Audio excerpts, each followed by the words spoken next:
Diyan sa may taga Tupi. Single o na-side ka? Na-side ka. Okay lang i-upload sa Facebook? Pwede po. Way mas ako? Wala man. Pila na magkatuig si mong iyap? Mag 2 years. Dili magkasinabutan na. Nalang gumay nga away ana good party about sa selos ana.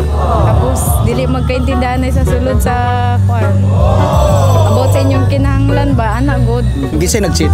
Siyang nag-cheat dili ako. Nasakpan ni mo siya? Oo, nasakpan ako siya. Sa Facebook lang ata pero nagkita sila sa personal. Pero wala na ako nasakpan dyan sa personal. Sakit kayo sa part. Kay syempre, naalang ko sa balay ba. Tapos di ko kabalo nga siya nga, sige siya ko na siya babae nga ginalandi-landi anak ko. Pero okay lang man, nas daw, murag na sanay na. Wala naman siya bulagan?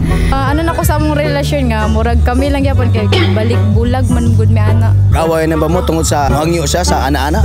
Wala man pod. Hangyo na ba sa simo? Oo. Nga, gitugtan ba nimo? O siyempre, dili man pod na magkuhan. Siyempre, kay nag-live-in naman pod mi. Kung live-in, kapila dapat magana sa usa ka adlaw. Ana, isa lang, duha. Kasi nagapangit siya, ikaw. Siyempre, both. Tayo naman nga nakakuhit na ka? Kaya isa lang po to. Depende po sa oras. Karang tigtulog. Kami lang po sa wedding house. Pinakabakak nga imong nabuhat sa imong life? Nang mananggid ko sa iya nga, nga nakoy adto ka na good. Pero dili man ingon nga makipagkita pod ko sa mga lalaki na. Nang dili lang niya gusto nang maglag-lag ko, dili ko mananghid. Pero ako dili man pod ko sa ingon nga kuan jud perfect, di ba? Naman pod makasala man pod ko pero mao lang jud to ko nang mananghid ko sa iya nya, dili siya kabalo kung asa ko magadto. So bakakon day ka day. Isa lang ko day.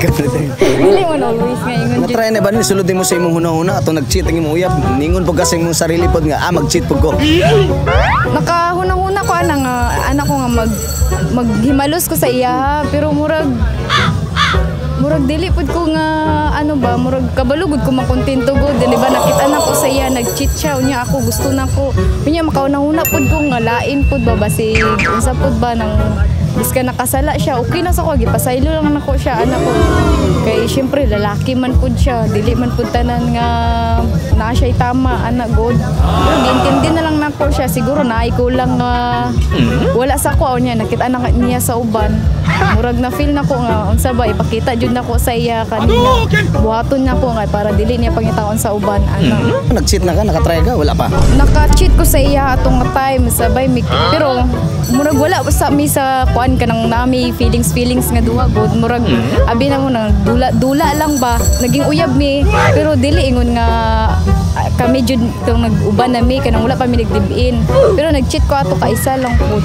kabalo siya mo tay ang ginaingon nga nagkita na daw mi pero sa tinuod lang katrabaho ka ato sige siya adto dito katong lalaki pero kami na ato pero wala pud mi ingon nga nag-date na mi ato katong gichitan nako nang istorya lang gud ka pling lang mao lang no ang maano lang nako sa iya ka nang unta nang magtinarong na siya tapos kabalo na pud siya kanang makontento unya kanang kung unsa lang halimbawa wala sa kuha iingon lang nila iplangka lang niya sa kuha dapat kanang loyal pud siya kay ako biskan dili ingon nga galaag-laag ko tapos na ako yung makipag-cheat god na mag-date wala pud kay syempre mahuna-hunaan gud ako nga murag sakit pud og sa buhaton niya sa kuha ana